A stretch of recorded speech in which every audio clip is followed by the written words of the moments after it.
हम एक व्यक्ति का चुनाव करके भेजते, लेकिन वहां हमारे हक की बात नहीं है। उसका कारण सिर्फ एक कि वो लोग उन पार्टियों के नुमाइंदे हैं जो पार्टियां बड़े धन्ना सेठों के लिए काम करती हैं। वो कैसे काम करती हैं?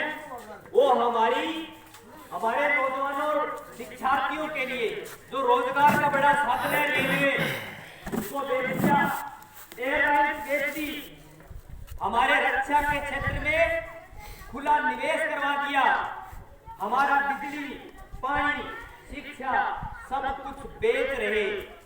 इसका मतलब आने वाले समय के अंदर हमारे सामने रोजगार का संकट पैदा हो जाएगा।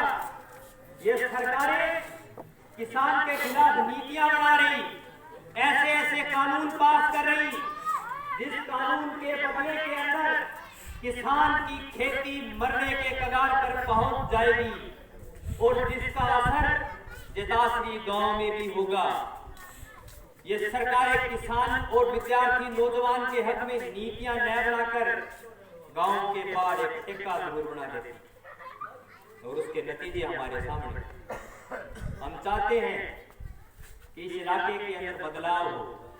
जब नौहर के अंदर हम लोगों ने इस पार्टी के झंडे को लेकर के शुरुआत की थी, चंद लोग थे, लेकिन आज हमें खुशी है कि हमारा कारवां इतना बढ़ गया कि हम नौहर की पंचायत समितियों के अंदर राजनीतिक पार्टियों के मुकाबले में खड़े हैं।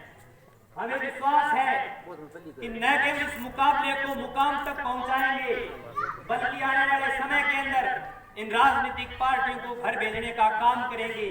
साथी प्रहलाद कह रहे थे कि बड़े नेता गुडारियां हो रहे हैं। अरे उनको गुडारियों पर लाने का काम इस झंडे के कार्यकर्ताओं ने किया है, क्योंकि हम किसी चुनाव में ही आपके गांव की चुनाव में आए जरूरी नहीं रहा। हम लोग बगैर चुनाव के भी आपके बीच में आए हैं, चाहे पानी की मांग हो, चाहे बीमे की मांग हो, चाहे सड़क, स्वास्थ्य, शिक्षा की मांग हो। इसलिए हम आपको ये बताने के लिए आए हैं कि हमारे लिए हितैषी हमारा कौन हो सकता है। हमारे लिए हितैषी सिर्फ लाल झंडा हो सकता है। बड़े बुजुर्ग बैठे हैं, सुखाड़िया का टाइम याद होगा, उस समय जमीनों का आंदोलन हुआ था। कॉमरेड चौपत सिंह मक्का सर, हेतराम जी, इनके नेतृत्व के अंदर वो लड़ाइयां लड़ी गई, वो ये लाल झंडा था। बाखड़ा का आंदोलन भी उसी समय हुआ था, वो यही झंडा था। रावड़ा गढ़साना के किसान मरने की कगार पे आ गए थे, तब जाकर के वो घरों से निकले थे लड़ने के लिए, और कुर्बानियां देनी पड़ी थी, खून बाड़ा पड़ा था। ये लाल झंडा आपके बीच से फिर आया है। ये बात कहने के लिए आया है कि अगर बीजेपी कांग्रेस के पल्लू से बंधे रहोगे तो कुछ भला नहीं होने वाला। इन 70 सालों में कुछ नहीं हुआ, आगे भी कुछ नहीं होगा। देश में अटल बिहारी आया और मोदी आया, परिवर्तन की बात की, लेकिन बेच रहे हैं देश को, रोजगार को, शिक्षा को। वो हमसे दूर हो जाएगी, मजदूर बना के रख दिए जाएंगे। खेती की भूमि हमारी कम हो रही है, जिसके 15 बीघा जमीन थी 7 और 3 में बढ़ चुकी है, आमदनी नहीं होगी।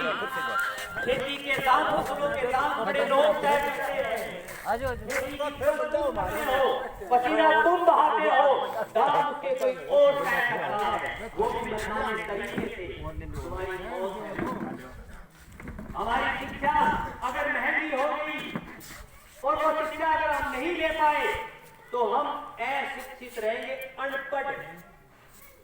खेती का मुनाफा नहीं, अनपढ़ रह गए तो मजदूर बनेंगे, और मजदूर बन के दिहाड़ी, और उसमें भी कंपनियां तय करेंगी कि तुम्हें रखना है कि नहीं।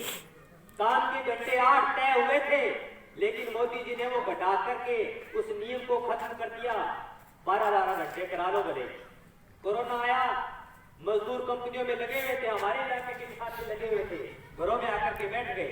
मेरा साथी आरिफ कह रहा था, केरला का एक टीचर है भगत सिंह चौक में स्कूल में, वो पढ़ाता है इंग्लिश, न केवल पढ़ाता है, वो बोलता भी इंग्लिश है, लेकिन रेडी लगा रहा है।